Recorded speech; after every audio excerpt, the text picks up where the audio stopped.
हिवाळी अधिवेशनात एकनाथ शिंदेंनी मोठा निर्णय घेतलाय।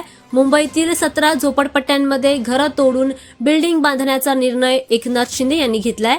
मुंबईतील झोपडपट्टी पुनर्विकास प्रकल्पामधील लाभार्थ्यांना दिलासा देणाऱ्या अनेक महत्त्वपूर्ण घोषणा शिंदे यांनी केल्यात। विधानसभा परिषदेमध्ये त्यांनी या घोषणा केल्या आहेत। त्यामध्ये प्रामुख्याने मुंबईला झोपडपट्टी मुक्त करण्यासाठी 17 ठिकाणी एसआरए समूह विकास प्रकल्पाच्या घोषणेसोबतच एसआरए अभय योजनेला डिसेंबर 2026 पर्यंत मुदतवाढ करण्यात आली आहे। त्याचबरोबर म्हाडाच्या ओसीसाठीच्या अभय योजनेला 1 वर्षाची मुदतवाढ आणि मुंबई महापालिकेच्या लॉज प्लॉटवरील महापालिका कर्मचाऱ्यांनी बांधलेल्या घरांकरिता नवीन योजना करण्याची घोषणा देखील शिंदे यांनी केली। शिंदेंनी सांगितलंय की 50 एकर किंवा त्यापेक्षा मोठ्या खासगी शासकीय किंवा निमशासकीय जमिनींवर आता पूर्णपणे झोपडपट्टी पुनर्विकास योजना करण्यात आली आहे।